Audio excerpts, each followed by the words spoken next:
During my first theology year of seminary, which was my first year over at Notre Dame in New Orleans, my beginning of my third year of seminary, I encountered a prayer group called the Sojourners of the Burning Heart.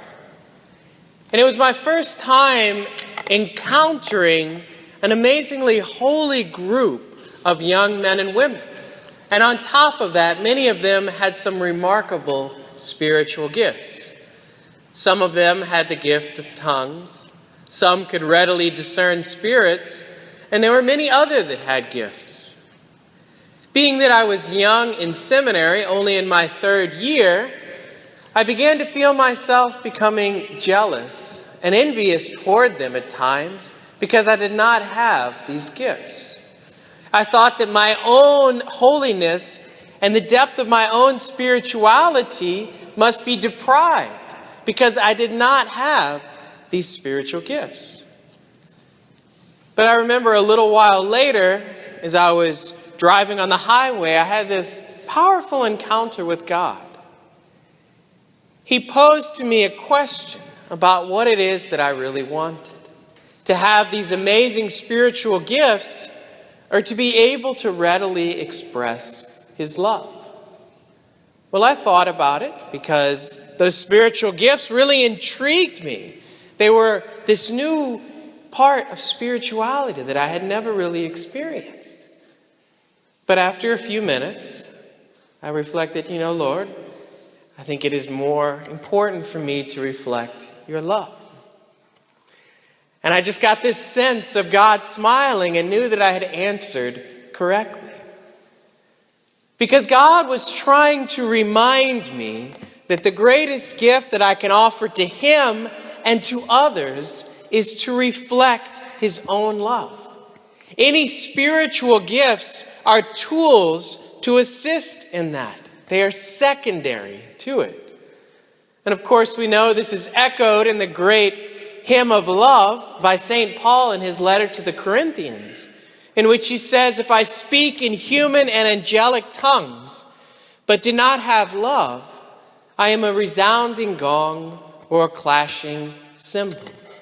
And I know we read about faith in the gospel, but Paul also says, if I have all faith so as to move mountains, but do not have love, I am nothing. And this calling is further echoed in the life of a saint who is close to many of our hearts and whose feast day we celebrated yesterday, Saint Therese of Lisieux. In her autobiography, we read about how she discovered her beautiful calling of love. She begins by saying that she so greatly desired martyrdom as a way to show God her love. And she began to read the letters of St. Paul so as to discover how a cloistered nun could express this desire. She eventually read in Paul's letters, set your desires on the greater gifts, and I will show you the way which surpasses all others. For Paul insists that the greater gifts are nothing at all without love. And this same love is surely the best path to God. Through this, Therese learned that her vocation was to express the love of God in the world. And she even goes so far as to state, and I quote, if this love was to be extinguished, the apostles would have proclaimed the gospel no more. The martyrs would have shed their blood no more.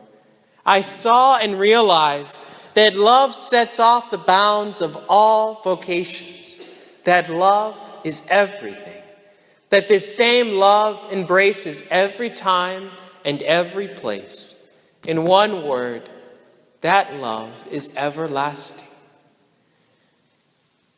My brothers and sisters, as I learned and St. Therese teaches us, if we are looking for the fruits of our own faith in great spiritual gifts, or miraculous events or healings, we are missing the whole point.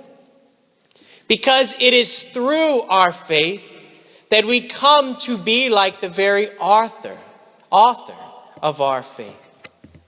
And if our God, the author of faith, is love, then we then come to express that same love in our very lives. This supernatural love that is so profound that it helps us to love our enemies and pray for those who persecute us. It helps us to forgive and let go of hurts that we have incurred in our lives. It helps us not to judge those who we may disagree with. And through this love, we become a sign of hope. Yes, faith is our foundation, the stone upon which all is built, but love is the goal towards which we strive. And it is not an easy task, because the love that Jesus calls us to involves nothing less than a complete, total, unreserved gift of ourselves to God. But at the same time, it is a beautiful gift that our world needs. This world needs you and I to be great sharers of His divine love with all we meet. Therefore, let nothing get in the way of that. Jealousy, envy, fear, anxiety, or any other inhibitor.